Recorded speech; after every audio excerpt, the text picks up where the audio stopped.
우리가 공부하는데, 십자가는 우리 신앙에 정말 중요한 포인트여서 십자가 없이 우리 신앙을 경험할 수가 없지. 사실은 십자가는 다른 의미로 보면 인간의 극단적인 경험을 얘기하는 거지. 그러니까 보통 우리의 인간의 경험은 좋은 경험도 있고 그냥 평상시 여러 가지 경험도 있고 그렇지만, 인간의 육체적 고통을 가하는 최고의 경험들을 우리가 경험하는데, 그 경험들을 통해서 경험하고 있는 이 하느님, 이 순간의 나를 경험할 수 있어서, 어떤 경험도 없다면 우리가 어떤 하느님이 누구인지, 지금 내가 누구인지, 진리가 무엇인지 아무것도 알 수가 없죠. 그래서 이 십자가의 길을, 진리를 따르려는 사람들은 반드시 이 좁은 문, 십자가, 영적인 순환, 영적인 죽음을 겪게 되는 이 길을 외면할 수가 없죠. 그렇게 해서 반드시 새로 태어나는 체험, 부활의 체험, 갱생의 체험을 겪게 되는 거죠. 그러니까 다시 태어나지 않으면 하느님 나라에 들어갈 수 없다라고 하는 것처럼, 우리가 늘 이렇게 생각으로서의 나에 한정되어 있다가 지금 이 순간의 나로 판이 바뀌려면 이 경험을 해야 되는 거예요. 안목의 변화를 겪으려면 생각으로서의 내가 이 순간의 나로 바뀌는 전환인데, 이게 바로 십자가, 영적인 순환, 영적인 죽음을 겪을 때 반드시 부활 체험을 하게 되는 거예요. 그래서 죽기 전에 죽는 것, 이게 우리 신앙의 핵심입니다. 육체적 죽음이 있기 전에 이미 에고라고 하는 것이 따로 없다는 것을 체험하는 것, 개별적인 나라고 하는 게, 따로 존재하는 게 사실상 없다는 것을 체험하는 순간이 바로 이 십자가의 경험이라고 말할 수 있습니다. 그 과정을 통해서 육적인 것, 그러니까 세속적인 것, 거짓된 것 떨어져 나가고, 원래부터 갖추고 있던 영성, 이미 주어져 있는 하느님의 생명, 이미 주어져 있는 하느님의 존재로서의 나, 아버지와 둘이 아닌 이 신성 회복이 되는 유일한 전제 조건은 개별적인 존재로서의 에고의 죽는 체험이 반드시 우리 신앙 안에는 있어야 하는 거다라는 거예요. 근데 실제로는 없는 건데, 에고라고 하는 건 따로 없고 전체로서의 한 생명, 존재 생명, 그것으로 사는데, 내가 개별적으로 있다고 하는 이 환각 상태인, 이게 이제 떨어져 나가는 과정들을 경험하는데, 이 과정은 결국 쉽지 않습니다. 몸과 마음의 소멸에 대한 본능적 두려움 때문에 어렵습니다.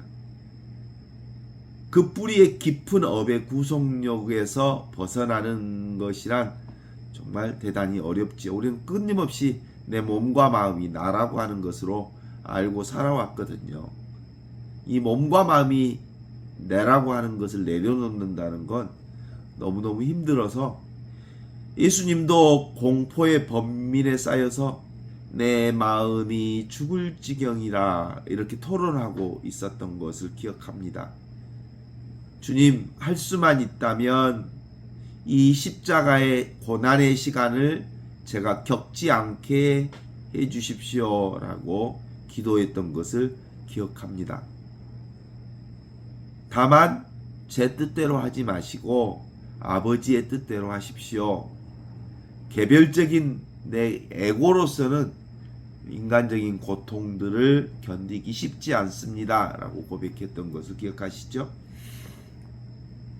그래서 기본적으로 이 십자가의 길이라고 하는 것은 에고로서의 나, 몸과 마음을 내려놓음, 이 포기, 이 하느님께 대한 순종이 바로 좁은 문을 지나 십자가에 매달려 순수히 자기 죽음을 받아들임으로써 다시 살아나는 길을 제시해 주시는 십자가의 길이라고 말할 수 있죠. 인간적인 자, 이 몸과 마음이 할 수 있는 한 다 하되 나머지는 모든 것을 다 하늘의 뜻으로 맡기는 바로 그것을 얘기하죠. 옛날에 우리 그 어르신들도 유교를 통해서 그걸 아주 잘 말씀해 주셨어요. 진인사 대천명. 개별적으로 할 수 있는 일을 다 하고 난 다음에 하늘의 뜻을 기다리는 마음. 그게 바로 지금 이 순간의 나로 사는 거거든요. 바로 지금, 바로 여기 이 순간 이 자리에 활짝 깨어 있으면서 모든 것을 하느님의 뜻으로 받아들이는 것. 그게 바로 십자가의 길을 걷는 것입니다.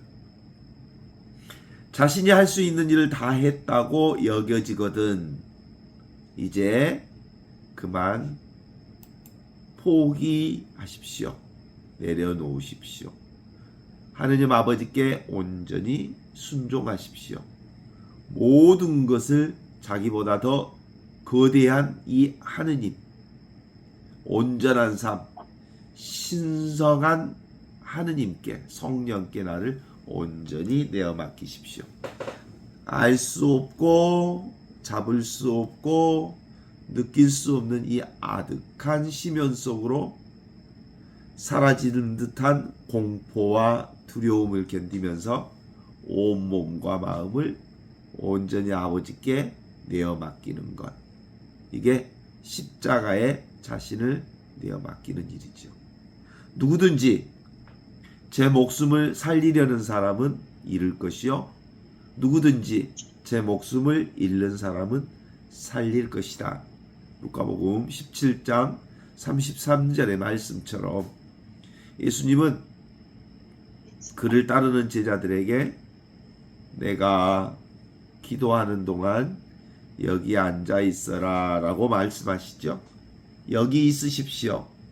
내가 기도하는 동안 여기 있으십시오 라는 말은 바로 지금 바로 여기 이 순간의 자리에 늘 깨어 있으십시오 라는 말이거든요.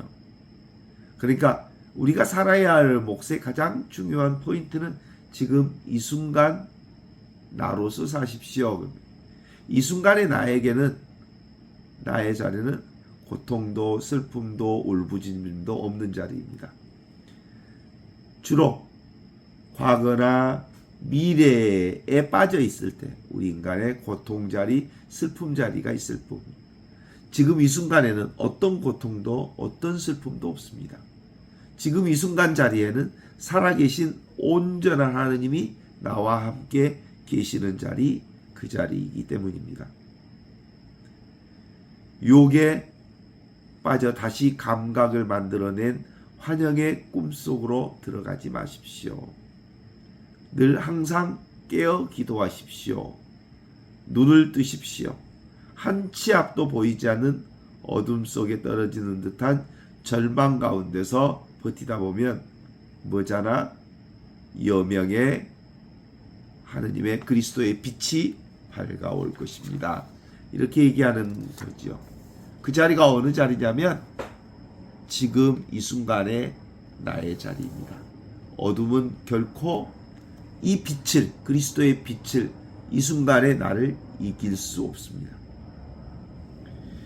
요한복음 18장 33절에서 38절에 빌라도는 다시 관저 안으로 들어가서 예수를 불러놓고는 네가 이 유다인의 왕이냐? 라고 묻습니다. 그때 예수님께서는 그것은 네 말이냐 아니면 나에 관하여 다른 사람들이 들려준 말이냐라고 반문하시죠. 이때 빌라도는 네가 유다인인 줄 아느냐? 너를 내게 넘겨준 자들은 너의 동족과 대사자인데 도대체 너는 뭔 일을 했느냐라고 묻습니다. 예수께서는 이렇게 대답합니다. 내 왕국은 있잖아. 이 세상 것이 아니야. 내 왕국은 내가 이 세상 것이 내 왕국이라고 한다면 내 부하들이 싸워서 나를 유다인의 손에 넘어가지 않게 했을 것이지만 내 왕국은 결코 이 세상 것이 아니야. 그랬더니 빌라도가 아무튼 네가 왕이냔 말이냐 라고 묻자 예수께서는 내가 왕이라고 네가 말했다. 나는 오직 진리를 증언하러 왔고 진리 때문에 이 세상에 왔다. 진리 편에 선 사람은 내 말을 귀담아 듣는다 하고 대답하시죠. 빌라도는 예수께 다시 진리가 뭐냐라고 묻습니다.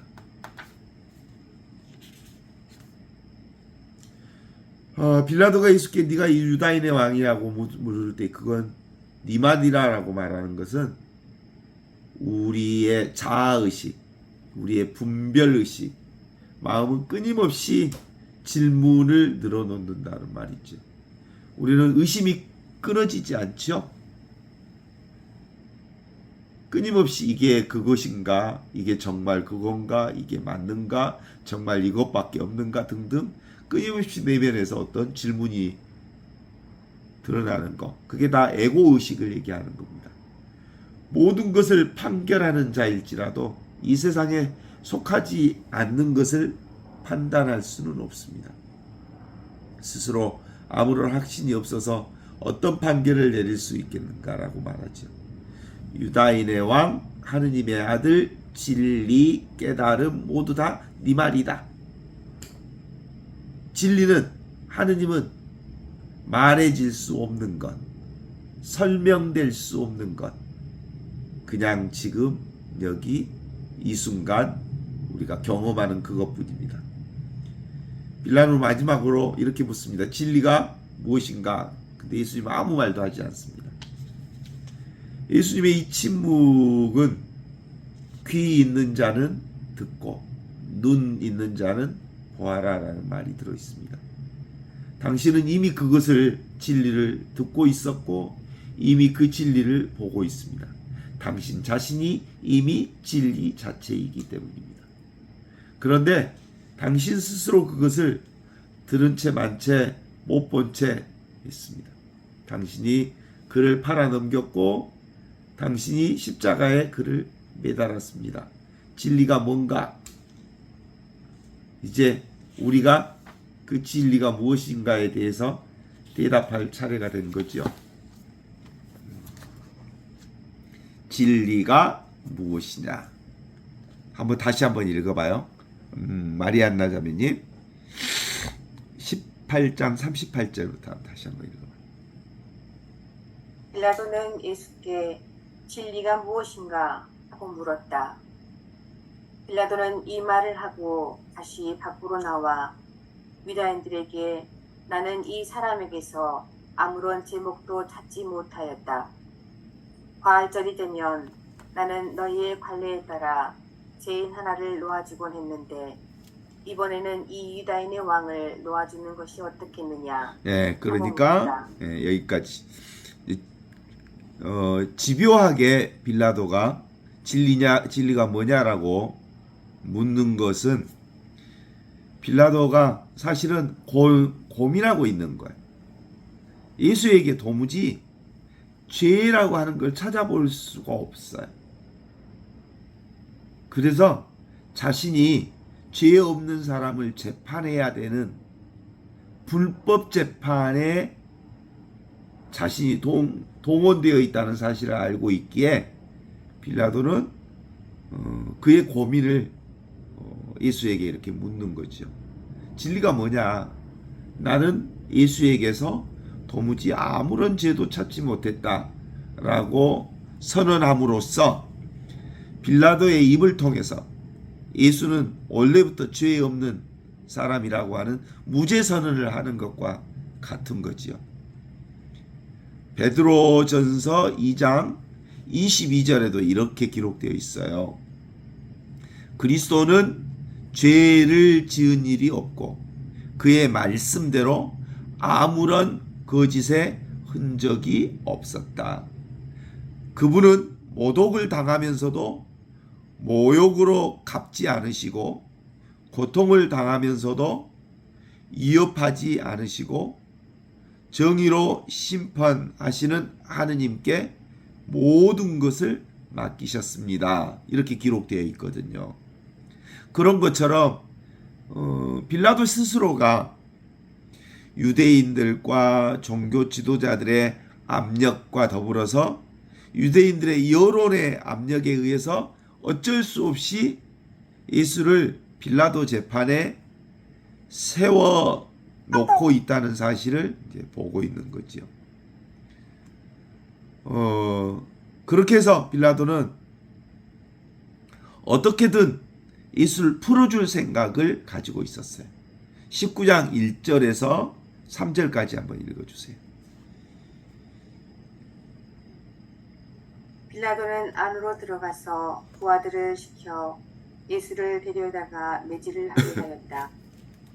병사들은 가시나무로 왕관을 엮어 예수의 머리에 씌우고 자홍색 용포를 입혔다. 그리고 예수 앞에 다가서서 유다인의 왕 만세 하고 소리치면서 그의 뺨을 때렸다. 예, 여기까지 읽어보면 빌라도가 사실은 그들의 유다인들과 종교 지도자들과 유대인들의 요구에 따라서 재판장에 세워서 빌라도의 마음속에는 어떤 게 있었냐면 매질을 해서 채찍질로 예수를 몇 대 때리고, 그래서 옛날에 그 채찍 안에는 갈고리가 붙어 있어서 옷을 벗긴 다음에 채찍을 탁 때리면 살점이 뜯어 나오는 그런 매질이에요. 그러니까 한 번씩 매질을 툭 채찍질을 던지면 온몸에 갈고리에 살점이 찢겨 나오는 듯 이렇게 피점이 뚫려 나오니까 온몸이 막 피가 낭자하게 돼 있죠. 그리고 이제 머리에 가시관을 씌워서 유대인의 왕이라고 했으니까 가시관으로 만들어서 뭐 이렇게 씌워내는 일들, 이제 사람들을 통해서 그렇게 한단 말이에요. 더 나가서는 어떤 짓까지 하냐면 너희들이 유대인이나 왕이라고 그랬으니까 옷을 벗기고 예수의 몸에다가 자색 옷을 입혀. 그리고 용포를 씌워. 그러니까 자색 옷에 용포를 씌운다는 것은 유대인들의 요구대로 네가 유대인의 왕이라면 이 자색 옷을 입히고 그리고 뺨을 때리면서 수없이 조롱을 해대요. 이제 그렇게까지 해대서 다시 살점이 찢기우고 온몸에 피가 낭자하고 머리에 가시관을 씌우고 뺨을 때리고 용포를 입혀서 온갖 그 수모를 다 겪게 한 다음에 이 정도로 했으면 됐지 않느냐 라고 생각하고, 나는 두 번째 이제 빌라도가 나는 이 자에게서 아무런 죄도 발견을 못했다 라고 얘기하면서 사람들한테 해주면서 이 정도로 해서 풀어주자라는 마음으로 군중들에게 내어 보내지요. 4절 5절을 한번 읽어봐요. 빌라도는 다시 밖으로 나와서 유다인들에게 이렇게 말하였다.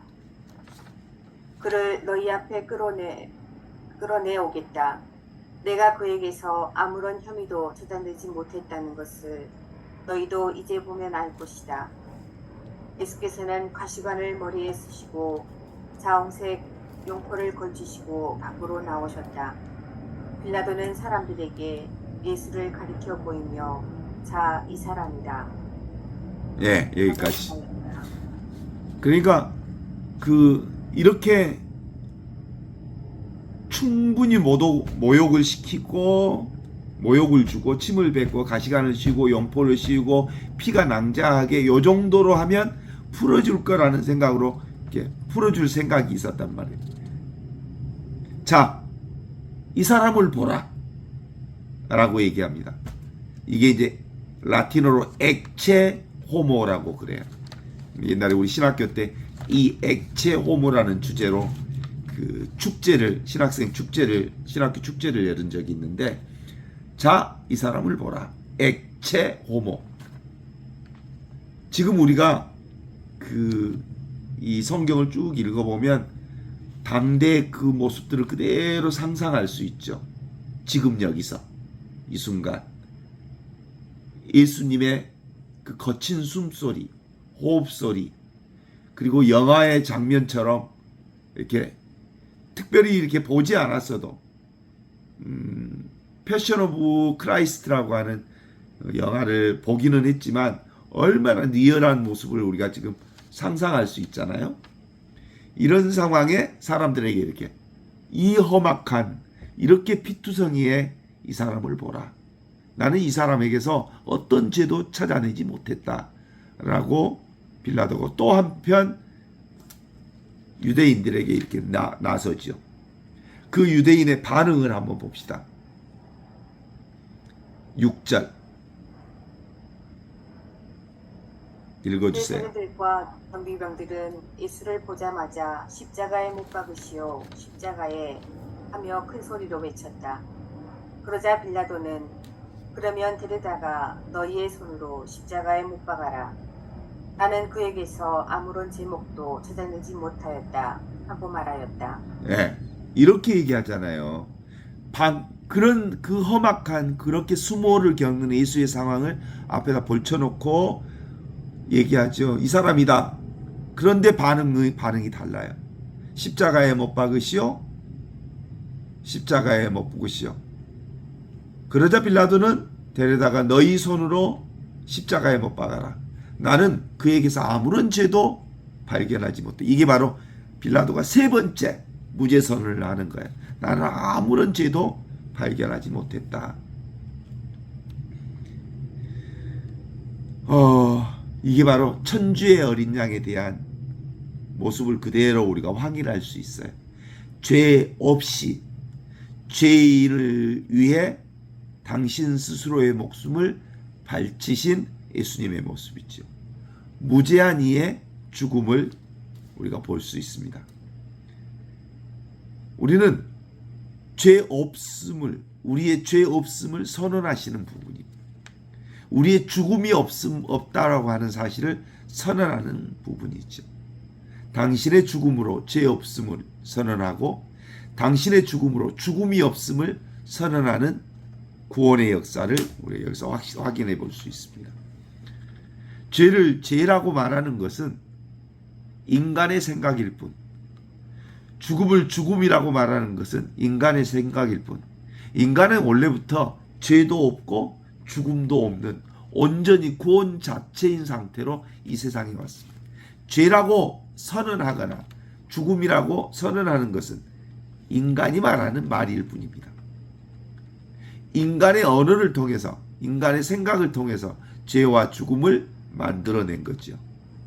하나님과 둘이 아닌 하느님의 아들 예수 그리스도는 성령 안에서 온전히 하나인 삼위일체 하느님으로 이 세상에 오심으로써 당신 스스로가 죄도 없고 죽음도 없음을 당신 몸소 죄에서 죽고 죄에서 부활하심으로써 이 죄와 죽음을 없애신 분임을 선언하신 겁니다. 원래 죄란 사실상 없는 거야. 죄는 인간의 생각으로 규정한 거요. 인간의 생각으로 죽음을 규정한 것이죠.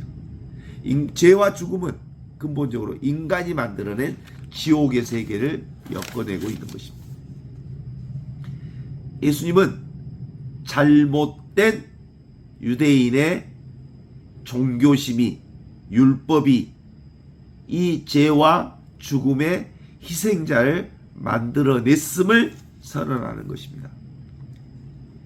사울이 예수님을 박해하고 예수님을 죽이려고 쫓아다녔던 것도 누구의 이름으로 예수를 죽이려고 했냐면 하느님의 정의의 이름으로 예수님을 박해했습니다. 그리고 예수를 죽이려고 쫓아다녔죠. 이라크 전쟁, 소련의 우크라이나의 전쟁, 그것도 다 정의의 이름으로 사람을 죽이고 전쟁을 일으키는 것을 우리는 알고 있어요. 왜 예수를 죽이려 하는가? 그건 대부분 다 인간의 충동적인 자기들의 생각, 대중적 흥분으로 예수를 죽이려고 한 거지요. 대중심리, 피를 보면 흥분하는 대중들의 옳고 그름을 떠나서 예수님은 당신 스스로 죄 없음을 죽음으로 죄 없음을 선포하는 거라고 말할 수 있어요. 19장 17절 한번 읽어보세요. 7절.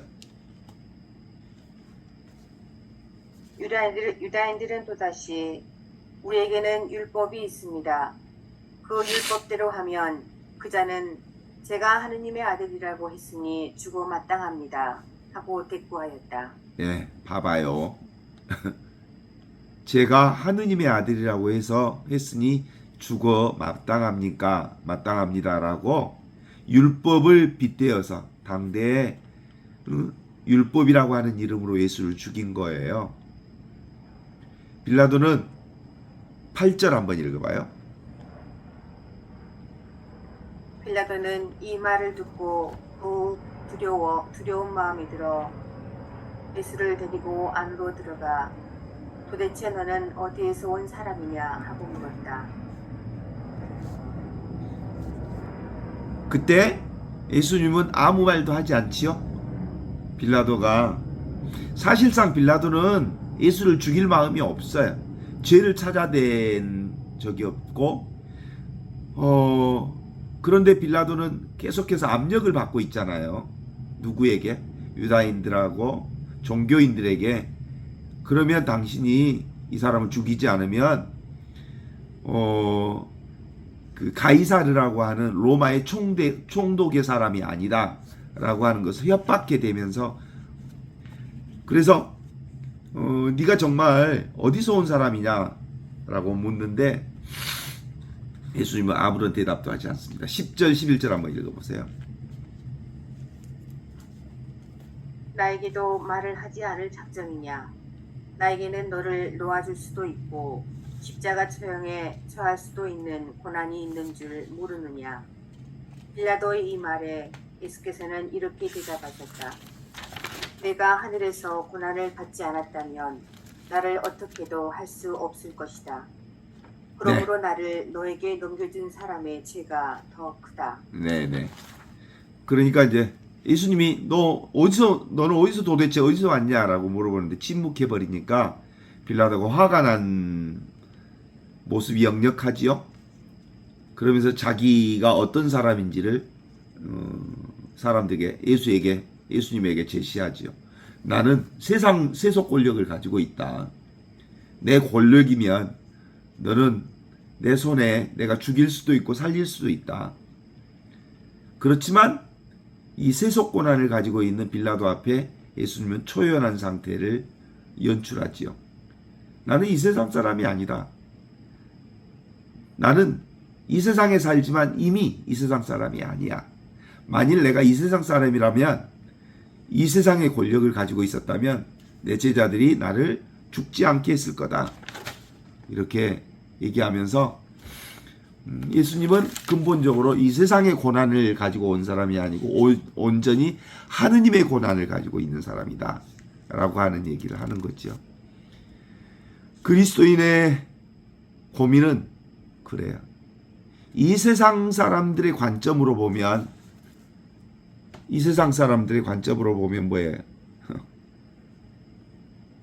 오복찬란한 복을 받는 게 이 세상의 복으로 사는 거죠. 잘 먹고 자식 잘 키우고 그리고 돈 많이 버는 물질 복을 갖는 것. 그것이 이 세상의 복이지만 하느님 나라는 그런 복이 아니에요. 하느님 나라는 원래 있는 하느님의 존재로 사는 복이죠. 원래 있는 하느님의 복이라고 하는 건 원래 하느님의 생명을 내가 깨달아서 그 하느님의 생명을 지금 여기서 사는 복이죠. 그래서 성경에는 하느님의 복을 어떻게 얘기해? 마음이 가난한 사람은 행복하다. 하느님 나라가 그들의 것이다. 뭐 이런 얘기를 하잖아요. 지금 있는 그대로의 존재 자체가 바로 복이에요. 지금 있는 그대로의 내 살아있는 이것. 이게 바로 하느님의 생명 그대로이거든요. 지금 여기 이 순간의 나로 사는 것, 그것이 최고의 축복인 거예요. 하느님은 내가 지금 여기 하느님의 사람으로 살고 있다는, 하느님의 아들이 되었다는 사실 자체가 복이죠. 내가 하느님의 딸로서 지금 여기 하느님과 둘이 아닌 이 하느님의 생명을 사는 게 복이죠. 이게 삼위일체 신비를 통해서 우리에게 주어진 복이고, 우리의 복은 이미 하느님의 생명을 지금 여기서 사는 복이죠. 그게 하느님의 세상을 지금 여기서 사는 하느님 나라의 삶을 드러내고 있는 거죠. 12절 한번 더 읽어봐요. 이 말을 들은 빌라도는 예수를 놓아줄 기회를 찾기 시작하였다. 그러나 유다인들은 만일 그자를 놓아준다면 총독님은 가이사리의 충신이 아닙니다. 누구든지 자기를 왕이라고 하는 자는 가이사리의 적이 아닙니까? 하고 큰 소리로 외쳤다. 네, 그건 이 얘기는 무슨 뜻이에요? 빌라도에 대한 유다인들의 정치적 협박이죠. 네가 만일 예수를 놓아준다면 너는 가이사리의 사람이 아니다. 13, 14절 한번 읽어봐요. 빌라도는 이 말을 듣고 예수를 데리고 나와 디토스 트로토스라는 하는 자리에 올라가 자기 재판관석에 앉았다. 디토스 트로토스는 라는 말은 히브리 말로 아파타라고 하는 말인데 하는데 돌 깎아놓은 자리라는 뜻이다. 계속. 그날은 과일절 준비일이었고 때는 낮 12시쯤이었다. 빌라도는 유다인들을 둘러보며 자 여기 너희의 왕이 있다 하고 말하였다. 그들은 죽이시오 죽이시오 십자가에 못 박아 죽이시오 하고 외쳤다. 빌라도가 너희의 왕을 나더러 십자가형에 처하란 말이냐 하고 말하자 대사제들은 우리의 왕은 가이사리밖에 없습니다 하고 대답하였다. 그래서 빌라도는 예수를 십자가에 못 박으라고 그들에게 내주었다. 예. 보세요. 빌라도는 끝끝내 예수를 기회만 있으면 풀어주려고 하지만 유대인들과 대사제들은 결국은 예수를 십자가에 못 박으라고 큰 소리로 군중들과 함께 외치는 모습을 보게 된 거죠. 모든 것이 산산이 부서져서 부서져 내리는 경험을 예수는 이렇게 경험하고 있는 거죠. 어느 순간 무엇이 산산이 부서지는 사라지는 순간들을 우리도 살아가면서 경험하지요. 물질적인 것이든 정신적인 것이든 모든 대상은 그 실체가 고정되어 있지 않아서 시간과 상황과 조건에 따라서 끊임없이 변하기 때문에 손에 쥔 모래알처럼 때가 되면 모두가 다 사라져 버리죠. 예수님을 예루살렘에 입성할 때 한번 생각해 봐요. 군중들이 호산나 다윗의 자손으로 오신 예수님 찬미 받으소서 하면서 그토록 환영했던 그 군중들의 입에서 이제 한순간 예수를 십자가에 못 박으라고 그렇게 고함치는 모습들을 보면 얼마나 그 무상한지를 한번 깨우쳐 볼 수 있죠. 인간들은 희망과 기대, 집착과 갈망의 대상이 사라지는 그 자리에 텅 빈 공허와 아득한 절망으로 자신을 드러냅니다. 뭔가 잃어버린 듯한 상실감, 채워지지 않는 결핍감, 지금 이대로 충분하지 않다는 느낌이 가슴속 저 아래 깊은 곳에 느껴지게 하는 십자가에 못 박으시오, 십자가에 못 박으시오 라고 하는 그 애로운 애침들을 들을 수가 있습니다. 이유를 모를 슬픔이 드러나는 대목입니다. 철없는 어린아이처럼 목 놓아 울 수밖에 없는 거대한 슬픔이 세찬 폭풍우처럼 존재 자체를 휩쓸고 지나갑니다. 의지처가 사라진 그 자리, 갑작스레 아득한 엄마의 품으로부터 벗어날 때부터 느껴왔던 그 근원적인 가래, 인간의 존재에 내재한 실존적인 불안, 공포, 두려움, 유령처럼 출몰하는 자리, 십자가에 못 박으시오 라는 소리와 함께 들려옵니다. 자, 십자가, 그거 우리가 살아가면서 늘 겪는 불합리함, 그리고 어처구니 없음, 해석할 수 없는 그 어처구니 없는 상황들을 우리가 경험하지요. 그때 괜찮습니다. 마음껏 울어도 됩니다. 애로움과 두려움에 사무쳐 사시나무처럼 떨고 있는 자기 자신을 허용해도 괜찮습니다. 다만 다시 무언가 부여잡으려는 헛된 노력, 낡고 오래된 습관으로 돌아가지만 않으면 됩니다. 모든 것을 다 내려놔도 됩니다. 한동안 모든 것이 산산이 부서져 내리는 그 자리에 주저앉아 있어도 됩니다. 모든 것을 다 내려놓은 그 자리. 그러다 보면 의지해왔던 것, 집착하고 갈망했던 것이 사라져버린 그 자리. 뭔가 차지하고 있었기 때문에 드러나지 않았던 텅 빈 공간에 문득 한 줄기 바람이 불어올지도 모릅니다. 그 바람결에 텅 비어 있음이 상실이나 결핍, 부재가 아니라 오히려 열린 가능성, 열려있는 가능성으로 충만한 살아있는 현존임을 깨달을지도 모릅니다. 사실상 그 자리가 하느님의 충만한 하느님의 생명 자리이기 때문입니다.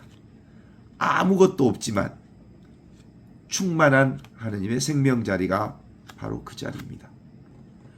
부수적인 것들이 모두 떨어져 나가고 홀로 남은 자기 자신이 고독한 개체가 아니라 유일무이한 존재 자체임을 기억하는 그 자리가 사실상 아무것도 없는 그 자리입니다. 그리하여 모든 것이 사라져 무너져 내린 뒤에야 진실로 자유로울 수 있음을 깨닫게 될지도 모른다 이 말이죠. 삶의 어느 순간 불현듯 이렇듯 나를 다 잃어버리는 것과 같은 그 자리가 있습니다. 우리는 보통 그 자리가 내가 마지막 자리라고 생각하고 두려워하지만 사실은 그 자리가 지나면 나는 괴로움이 아니라는 사실을 깨닫습니다. 나는 우울함이 아닙니다.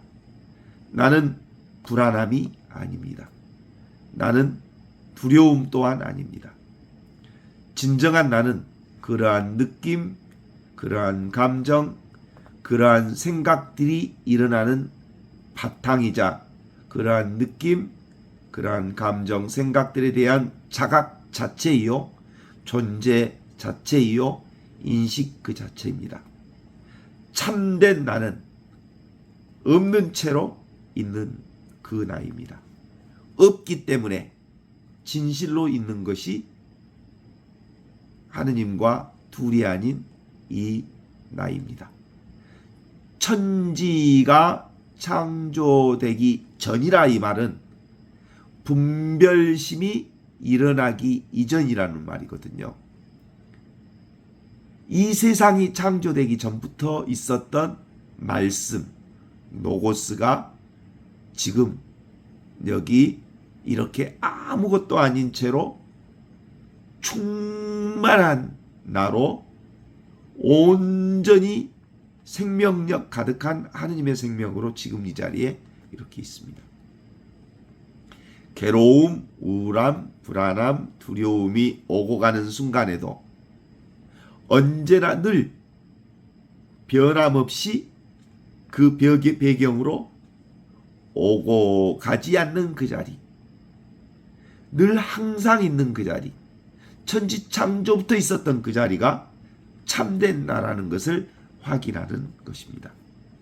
나는 그 모든 것의 유일무이한 목격자, 그 모든 것의 근원자이자 귀결점이 바로 하느님과 둘이 아닌 성령으로 하나 된 그 자리가 나입니다.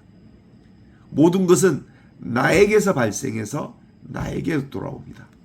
모든 것은 말씀인 로고스에서 출발해서 그 말씀인 로고스에게로 귀결되는 것처럼 모든 것은 나에게서 시작합니다.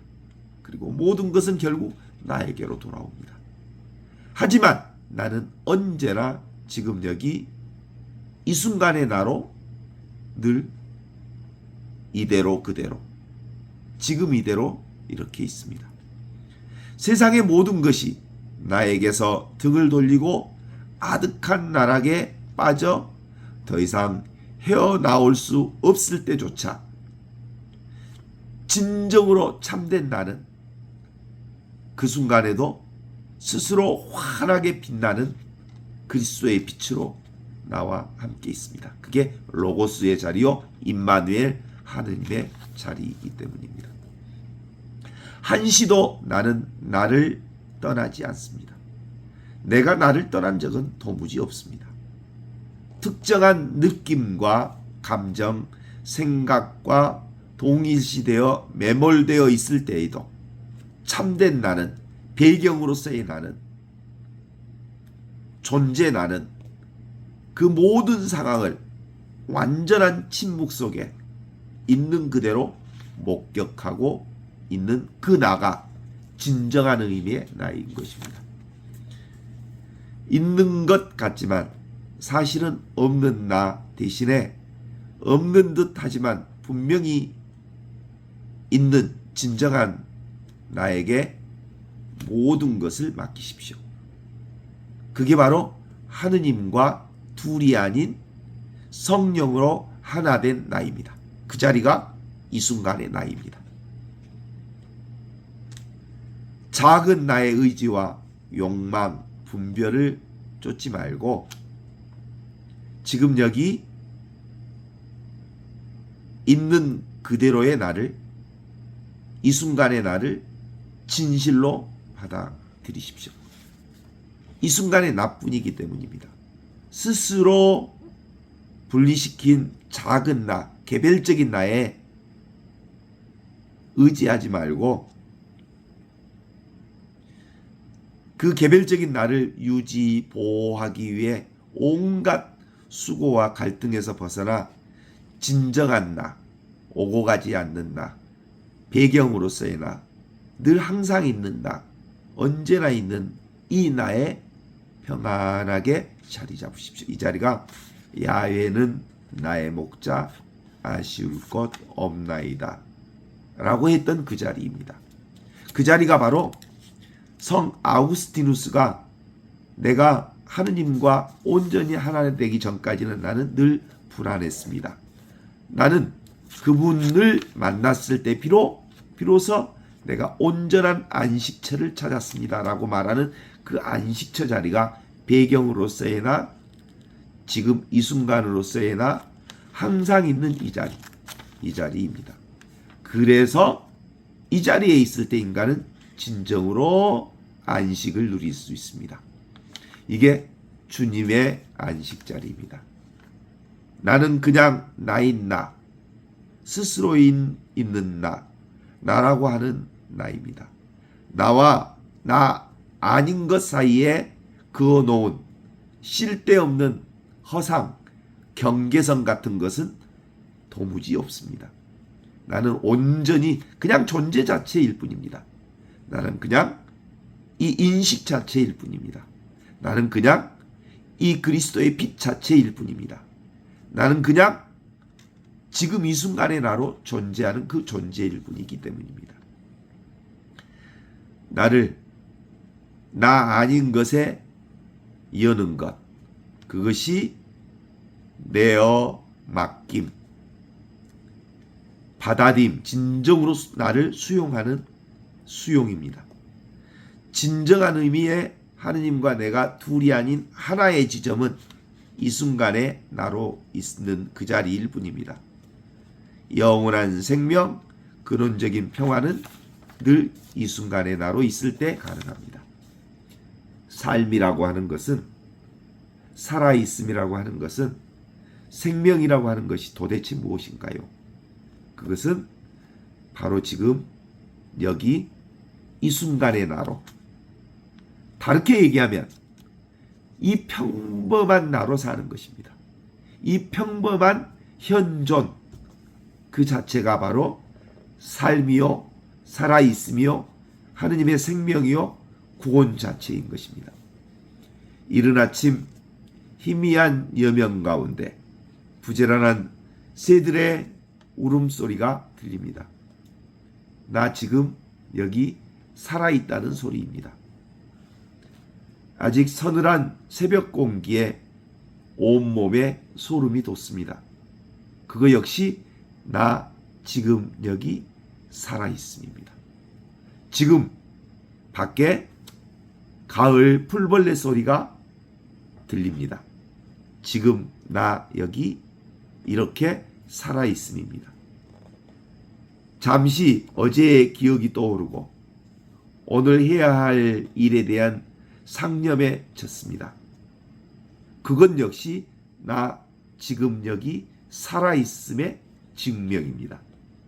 언제나 반복되지만 늘 신선한 바로 지금 여기 이 순간에 나로 이렇게 살아있음, 이 자연스러운 현존 감각, 허공처럼 활짝 열린 경험의 잠, 숨을 들이마시고 숨을 다시 내쉽니다.